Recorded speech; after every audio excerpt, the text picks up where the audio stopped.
మీ ఎలాంటి వ్యాపార ప్రకటనలకైనా వెంటనే మా ఛానల్ సంప్రదించండి. అందరికి నమస్కారం, నేను శిరీష. ముందుగా అందరికీ శ్రీ పరాభావనామ సంవత్సర అవగాది శుభాకాంక్షలు. ప్రస్తుతం మనతో పాటు ఉన్నారు ప్రముఖ ఆధ్యాత్మికవేత్త, జ్యోతిష్య పండితులు, శ్రీచక్ర ఉపాసకులు మణికంఠ శర్మ గారు. గురుగారితో మాట్లాడదాం. నమస్కారం గురుగారు. పరమేశ్వరార్పణమస్తు. గురుగారు, ముందుగా మీకు ఉగాది శుభాకాంక్షలు అండి. ప్రతి ఒక్కరికి కూడా పరాభావనామ సంవత్సరంలో అనుకున్నటువంటి గోల్స్ రీచ్ అవుతూ ఆరోగ్యపరంగా, ఐశ్వర్యపరంగా ఉన్నత స్థితిగతులు పొందాలని జగదాంబిగా కటాక్షం కలగాలని మనస్ఫూర్తిగా కోరుకుంటున్నాను.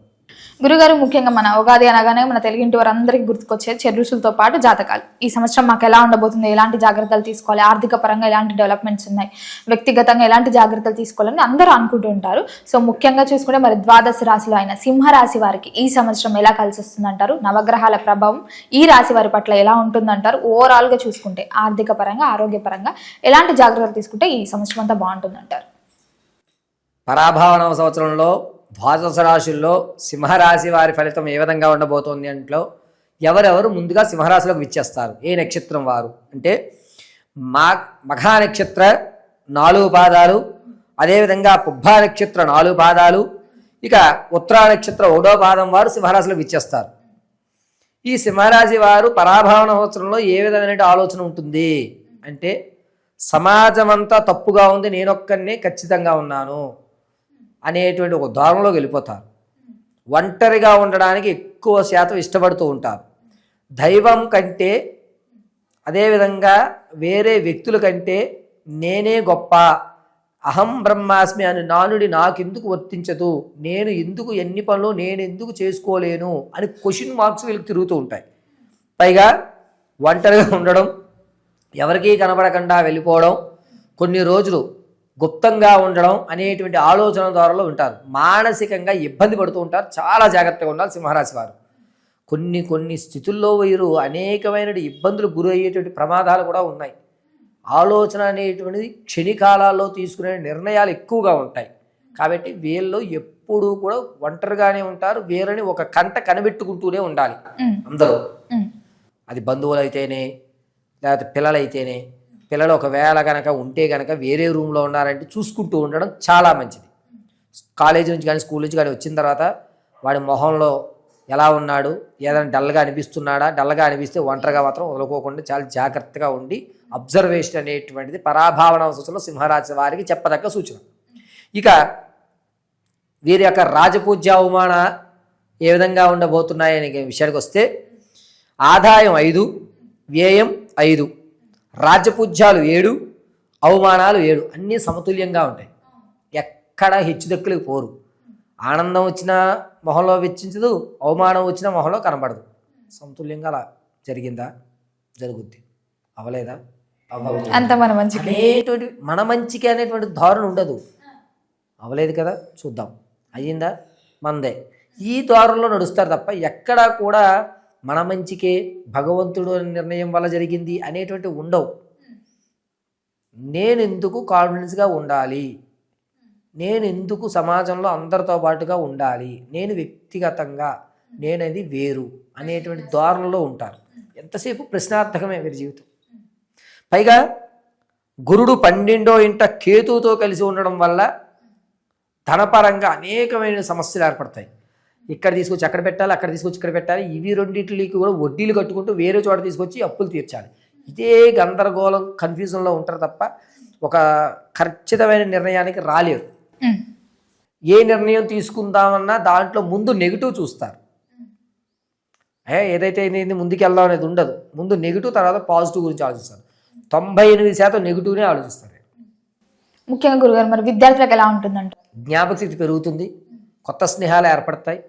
వీరు ఎంత శ్రమ పడ్డారో అంతవరకే వస్తారు తప్ప, వీళ్ళు అనుకుంటారండి, మనం ఏమనుకుంటుంటే ఆ పిల్లవాడి మీద ఒక ఎస్టిమేషన్ ఉంటుంది, వీడు 90 మార్కులు తెచ్చుకుంటాడని. వాడికి 70 తెచ్చుకోవాలని ఉంటుంది, 70 తెచ్చుకుంటాడు. మన ఎస్టిమేషన్ కాదు. వాడు లోపల ఒక నెంబర్ అనుకుంటాడు, ఆ నెంబర్ బయటికి చెప్పడం, వాడు అంతే తెచ్చుకుంటాడు. నువ్వు 90 తెచ్చుకున్నావు, 70 ఎందుకు వచ్చినాయిరా అంటే, వచ్చి అంతే అంటాడే తప్ప అతడి విషయాన్ని బయట పెట్టాడు. ఇది ఖచ్చితం. మీరు అతని మీద ఎక్స్పెక్టేషన్స్ పెట్టుకోవడం అనవసరం. మరి ఉద్యోగ వ్యవస్థలో ఉన్న వారికి ఎలా ఉంటుందంటారు? ఉద్యోగం మారాలి అనుకుంటే ఈ సంవత్సరంలో ఉద్యోగం మారాలచ్చు అంటారా? ఉద్యోగం మారే ప్రమోషన్ల కోసం చూసేవాళ్ళు, ఉద్యోగం మారిన వాళ్ళు చాలా జాగ్రత్తగా ఉండాలి. మీరు మాట్లాడే మాట వల్ల మీ ఉద్యోగం పోయేటువంటి అవకాశాలు ఎక్కువ లభిస్తున్నాయి ఈ సంవత్సరంలో. రెండోది ఏమిటంటే ఉద్యోగం మారిన తర్వాత కొన్ని ప్రలోభాలకు లోబడిపోయి మీ ఉద్యోగానికి కొన్ని రోజులు సస్పెండ్ అయ్యే అవకాశాలు కూడా ఎక్కువ కనబడతాయి. ఎక్స్ట్రా యాక్టివిటీస్ అంటే లేనిపోని దానికి పోవడం అంటారు. ఇక నిరుద్యోగుల విషయానికి వస్తే ఉద్యోగం అయితే వస్తుంది, కాస్త ఓడగలుగుతుంది, అమ్మయ్య నా గోల్ నేను రీచ్ అయ్యాను, నేను అనుకున్నది చేయగలిగాను అనేటువంటి మాట అయితే వింటారు. నిరుద్యోగులకి ఉద్యోగ ప్రాప్తి అయితే కలుగుతుంది. ఉద్యోగంలో ఉండి ప్రమోషన్ అయిన వారు మాత్రం సెల్ఫ్ కాన్ఫిడెన్స్ పెట్టుకోవాలి, కంట్రోల్ పెట్టుకోవాలి, ప్రలోభాలకు లొంగద్దు. ఈ ఒక్క సంవత్సరం లొంగకుండా మీరు జాగ్రత్తగా ఉన్నారా, రానున్న రోజులు మీకు ఏది కంటది. కానీ ఈ రోజు సంవత్సరం మీరు లొంగారా ఇబ్బంది. గురుగారు ముఖ్యంగా మరి వివాహ యోగం ఉందంటారా వీరికి? ద్వితీయాంకంలో బాగుంది, ప్రథమాంకంలో ఇబ్బందిదాయకంగా ఉంది. ప్రథమాంకంలో ఏ సంబంధం వచ్చినా కొంచెం ఇబ్బందే, ద్వితీయాంకంలో మాత్రం అద్భుతంగా కలిసి వస్తుంది. వీరు తూర్పు పడమర దిశగా వచ్చేటువంటి సంబంధాలు వెచ్చించవచ్చు. బాగుంది. సంతాన యోగం ఉందంటారా? ప్రథమాంకంలో బాగుంటుంది, ద్వితీయాంకంలో బాగాలేదు. ప్రథమాంకంలో కలిగే సంతానం వీళ్ళకు ఉపయోగపడుతుంది. అంటే మా పిల్లలు పుట్టిన తర్వాత కలిసి వచ్చింది, కార్లు కొన్నాం, బిల్డింగ్లు కొన్నాం అనేటువంటి శుభమైనటువంటి నక్షత్రాల్లో పుడతారు, శుభ సమయాల్లో జననం జరుగుతుంది. ద్వితీయాంకంలో అలా ఉండదు, తల్లిదండ్రులకు ఇబ్బందిదాయకం చేస్తాడు, తల్లి యొక్క ఆరోగ్యాన్ని క్షీణింపజేస్తాడు పిల్లవాడు. కాబట్టి సింహరాశిలో వారు ప్రథమాంకంలో సంతానం బాగుంటుంది, ద్వితీయాంకంలో సంతానం బాగాలేదు. కుటుంబ వాతావరణం ఎలా ఉంటుందంటారు? కుటుంబ వాతావరణంలో వీళ్ళు సైలెంట్గా ఉంటారు, ఎవరితోటి మింగిల్ అవ్వడానికి ఆలోచిస్తూ ఉంటారు, ఒంటరిగా ఉండడానికి ఎక్కువ ప్రాధాన్యత ఇస్తారు, ఏదో నేర్చుకోవాలని కొత్త కొత్త ప్రయోగాలు చేస్తూ ఉంటారు. భగవత్తారాధన పగలే ఎందుకు చేయాలి, రాత్రి కూడా చేస్తాను అనేటువంటి ధోరణిలోకి వెళ్తుంటారు. కాబట్టి కుటుంబ వాతావరణం సైలెన్స్నెస్ అనేటువంటిది ఎక్కువ ప్రాధాన్యత ఇస్తారు. విదేశీ యోగం ఉందంటారా? విదేశీలో వెళ్ళి చదువుకోవాలన్నా అక్కడ సెటిల్ అవ్వాలన్న థాట్ ఉన్న వాళ్ళకి విదేశీ యోగం ఉందంటారా? మరి సింహరాశి వారు జూలై నుంచి అక్టోబర్ వరకు విదేశానికి మంచి అవకాశం. జూలై టు అక్టోబర్లో అయితే వీళ్ళకి వాతావరణం అనుకూలిస్తుంది, విదేశాలకు వెళ్ళచ్చు. విదేశాల్లో కొన్ని ఇబ్బందులు అయితే ఎదుర్కొంటారు, కానీ తిరుగు అయితే మాత్రం రారు, పర్వాలేదు, స్టాండర్డ్ అవుతారు. ఈ సంవత్సరంలో ఎవరైతే గవర్నమెంట్ జాబ్స్ కి ట్రై చేస్తున్నారో గవర్నమెంట్ జాబ్స్ తలిగే ఛాన్సెస్ ఉన్నాయంటారా? 90% వరకు అవకాశం ఉంది, మంచి వ్యవస్థ. మీరు అనుకున్న దానికి కష్టానికి తగ్గ ఫలితం అయితే ఏర్పడుతుంది. ఈ సంవత్సరంలో వీళ్ళకి కలిసి వచ్చేది ఏంటంటారు? వీళ్ళకి ఈ సంవత్సరంలో కలిసి వచ్చేటువంటిది ఏమిటంటే, మొట్టమొదటగా వీళ్ళు నమ్ముకోవడానికి సాధన, సమాజానికి దూరంగా ఉండడం వల్ల సమాజం పట్ల ఒక అవగాహన అనేది ఏర్పడుతుంది. రాజకీయ రంగంలో ఉన్న వారికి ఎలా ఉంటుందంటారు? ద్వితీయాంకం బాగుంటుంది, ప్రథమాంకం ఇబ్బంది. ప్రథమాంకంలో ఎవరైతే అవమానపడ్డారో ద్వితీయాంకంలో వాళ్ళు గౌరవిస్తారు. పైగా ద్వితీయాంకంలో వీళ్ళకి ఉన్నతమైన పదవిని కట్టిపెడతారు, అనూహ్యంగా వస్తుంది. అది కూడా వేరే వాళ్ళకి రావాల్సింది అతను లేకపోవడంతో వీళ్ళకి ఇస్తారు, దాన్ని ఇతను నిలబెట్టుకుంటాడు. ద్వితీయాంకంలో సంగీత సాహిత్య సినీ కళా పరిశ్రమలో ఉన్న వారికి మాత్రం ప్రథమాంకం బాగుంటుంది. కేవలం రాజకీయాల్లో ఉన్న వాళ్ళకి ద్వితీయాంకం బాగుంటుంది. ఈ 4 రంగాల్లో ఉన్న వాళ్ళకి ప్రథమాంకం బాగుంటుంది. అది కూడా పాత స్నేహితుల వల్లే ఉపయోగపడుతుంది తప్ప కొత్త స్నేహితుల వల్ల వీళ్ళకి అవకాశాలు కనబడవు. గృహయోగం వాహన యోగం ఉందంటారా? స్థిరాస్తు చరాస్తులు కొనుగోలు విషయంలో అయితే మాత్రం ప్రథమాంకమే ఉంది. అది కూడాను ఆగస్టు లోపు వీళ్ళు ఖచ్చితంగా 100 గజాలు 20 గజాలు ఖచ్చితంగా స్థలాన్ని అయితే కొనుగోలు చేస్తారు, ఇబ్బంది అయితే ఏమీ లేదు. బంగారం కొనుగోలు విషయంలో మాత్రం ఆగస్టులో, సెప్టెంబర్, అక్టోబర్ ఈ 3 నెలల్లో ఖచ్చితంగా బంగారం అయితే కొనుక్కుంటారు. విందు వినోదాల్లో పాల్గొంటారు, కానీ ఏకత్వానికి ఎక్కువ ప్రాధాన్యత ఇస్తారు, మింగిల్ అవరు. ఆరోగ్యపరంగా ఎలా ఉంటుందంటారు? ఎలాంటి జాగ్రత్తలు తీసుకోవచ్చు అంటారు? ముక్కుకు సంబంధించి, కంటికి సంబంధించి కొన్ని ఇబ్బందులు అయితే ఎదుర్కొంటారు. చిన్న చిన్న సర్జరీ అయితే జరుగుతుంది, అది కూడా ప్రథమాంకంలోనే. ద్వితీయాంకంలో దీనివల్ల కొంచెం ఎఫెక్ట్లు పడతాయి. అంటే సర్జరీలో అంతా బాగానే జరిగింది అనుకుంటారు, కానీ ద్వితీయాంకంలో దానివల్ల సైడ్ ఎఫెక్ట్స్ ఏర్పడుతున్నాయి. కంటి ముక్కు, ఈ ముక్కు దూలం దగ్గర నుంచి కనుబొమ్మల వరకు కూడా కొంచెం జాగ్రత్త పడడం చాలా మంచిది. మేజర్గా చెప్పుకోవాలి అనుకుంటే కనుక వీళ్ళు ఏప్రిల్ నుంచి జూన్ వరకు కూడా, ఏప్రిల్ మే జూన్ ఈ 3 నెలలు కొంచెం డాక్టర్ గారికి అందుబాటులో కానీ, లేకపోతే ఏదన్నా ఈ ముక్కు కంటికి సంబంధించి ఇబ్బంది వచ్చినప్పుడు వెంటనే డాక్టర్ గారిని సంప్రదించుకోవడం మంచిది. గురుగారు ముఖ్యంగా ఈ సింహరాశి వారి స్వభావం అంటే ఈ సంవత్సరంలో మీరు వ్యక్తిగతంగా ఒక్కరే ఉండాలని కోరుకుంటారు అని చెప్పారు ఇంతవరకు. మరి నార్మల్గా చూసుకుంటే జనరల్గా ఈ సింహరాశి వారి స్వభావం ఎలా ఉంటుందంటారు? స్వభావ విషయానికి వస్తే నేను కరెక్ట్గానే ఉన్నాను, సమాజమే తప్పుగా ఉంది, నా ఆలోచన కరెక్ట్ అనుకుంటారు. తను పట్టిన కుందేలకు 3 కాలు అనేటువంటి విధానంలోకి వస్తారు. ఇంతవరకు నేను శ్రమపడ్డానే ఎవడూ నాకు ఉపయోగపడట్లేదు, అప్పుడు నేను ఎందుకు ఎవరికైనా ఉపయోగపడాలి, అవసరం లేదు నాకు వీళ్ళందరూ అని చెప్పి వారిని యాంటీగా చూస్తారు. ఈ ఆలోచనతో ఉంటారు వీళ్ళు. అకస్మాత్తుగా ధనలాగం, ఆకస్మికమైన ధనలాభం మొదటి అంకంలో వస్తుంది, ఖచ్చితంగా అనుభవిస్తారు, ఇబ్బంది ఏమీ లేదు. కోర్టు సంబంధితమైనటువంటి విషయంలో జయం అనేటువంటి విషయమే చెప్పచ్చు, ఎక్కడ అపజయం అనేటువంటి విషయం లేదు. మాట అనేటువంటిది స్పష్టంగా ఒకటే సమాధానం చెప్తూ ఉండడం వల్ల వీళ్ళకి ఆకస్మిక ధనలాభం కలిగేటువంటి అవకాశం లభిస్తుంది. రైతులకు ఎలా ఉంటుందంటారు మరి? ప్రథమ అంకం, ద్వితీయాంకం 2 అంకాల్లో కూడా కొంచెం నష్టమే.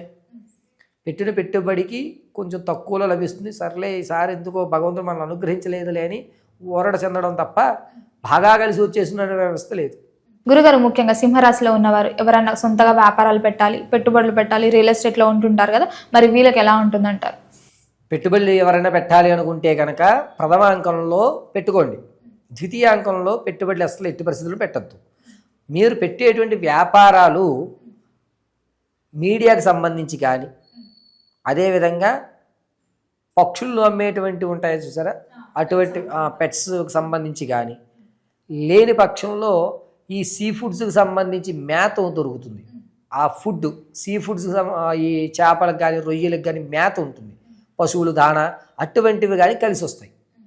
పైగా ప్రథమ అంకం మాత్రం వ్యాపారానికి అద్భుతంగా ఉంది. ద్వితీయాంకంలో కొంచెం ఇబ్బంది కలిగినా నడిపించేస్తారు, కానీ ప్రథమాంకం వ్యాపారం మాత్రం చేయండి, బాగుంటుంది. అది కూడా ప్రత్యక్షంగా చేయొచ్చు, పరోక్షంగా అవసరం లేదు, ఎవరి మీద బినామీ పేర్ల మీద అవసరం లేదు, పెట్టుకోవచ్చు. మరి ఈ సంవత్సరం అంతా సింహరాశి వారిని అనలైజ్ చేస్తే రాజయోగం అంటారా, పోరాటం అంటారా? పోరాటం అనే చెప్పాలి. ఒంటరితనంగానే ఉంటారు, పైగా ఏంటంటే కొంచెం గడ్డుకాలంగానే నడుస్తుంది. ఎవరిని కూడా మీరు ఆప్యాయంగా పలకరించుకోవడం అటువంటివి ఉండవు. కొంచెం వినూత్నమైన ధోరణిలో మారటం వల్ల కొంచెం పోరాటయుక్తంగానే ఈ సంవత్సరం అంతా నడుస్తుంది. మరి ముఖ్యంగా ఈ సింహరాశిలో ఉన్న అన్ని రంగాల వారికి బాగుండాలంటే ఏ దైవాన్ని పూజించవచ్చు అంటారు, ఎలాంటి పరిహారాలు చేసుకోవచ్చు అంటారు? సింహరాశి వారు ప్రతి ఒక్కరికి కూడా ఏ విధమైనటువంటి దేవతారాధన చేసుకుంటే లభిస్తుంది అనే విషయానికి వస్తే ముఖ్యంగా వీళ్ళు నవగ్రహారాధన ఎక్కువగా చేసుకోండి అని చెప్తాను నేను. ఇందులోనూ గురుడు కొంచెం ఇబ్బంది పెడుతున్నాడు కాబట్టి దత్తాత్రేయుడు ఆరాధన కానీ మేధా దక్షిణామూర్తి ఆరాధన కానీ చేయడం శ్రేయస్కరం. గురువుగారు మేధా దక్షిణామూర్తి దగ్గర అంటే మాకు కొంచెం కుదరదు అనుకుంటే కనుక మీరు ఏదన్నా చోలే శనగలు ఉంటాయి, పెద్ద శనగలు, ఆ శనగల్ని బుధవారం రాత్రి మీరు ఏ ఇంట్లో అయితే పడుకుంటున్నారో అంటే మీ రూమ్లో అక్కడ ఒక పక్కగా నీళ్లు పోసి నానబెట్టేయండి. రాత్రి ఉదయాన్నే లేచిన తర్వాత వాష్రూమ్కి బ్రష్ చేయకుండా ఆ నీళ్ళు వడగొట్టేయండి. ఆ నీళ్ళు ఎక్కడ వడగొట్టాలి? ఏదన్నా వేప చెట్టులో కానీ లేదా రావి చెట్టులో కానీ వడగొట్టేయాలి. అంటే గురువారం రోజు ఉదయాన్నే బ్రష్ చేయకూడదు, వడగొట్టేసుకుని పక్కగా పెట్టుకుని మీరు స్నానం చేసి వచ్చి రుద్రాయ నమః అని కానీ సజ్జోజాతాయ నమః అని కానీ చెప్పుకుంటూ 108 మీరే గుచ్చండి, ఒక దండగా గుచ్చి ఏదన్నా శివాలయంలో వేకువజామున ఇచ్చేసేయండి. ఇలా మీరు గురువారం శివాలయంలో చోలే శనగలతో మాల వేయడం వల్ల కొంచెం ఊరట కలుగుతుంది. ఎప్పుడూ కూడా భస్మధారణ చేయండి. అదేవిధంగా ఈ సింహరాశి వారు మెల్లో కెంపు స్టోన్ దొరుకుతుంది, కెంపు స్టోన్ ధరించండి. లేని పక్షంలో మీరేం చేస్తారు అంటే చేతికి ఎర్ర తాడు ధరించుకోవడం అద్భుతంగా కలిసి వస్తుంది. కుదిరినంత వరకు కూడా రుద్రుని ఆరాధన చేసుకోవడం చాలా మంచిది. గురుగారు, మొత్తం ఇదే సంవత్సరంలో సింహరాశి వారికి ఎలా ఉండబోతుంది, ఎలాంటి జాగ్రత్తలు తీసుకోవాలి, ఏ దైవాన్ని పూజించాలి, ఎలాంటి పరిహారాలు చేయాలో తెలియజేసినందుకు ధన్యవాదాలు. పరమేశ్వరార్పణమస్తు.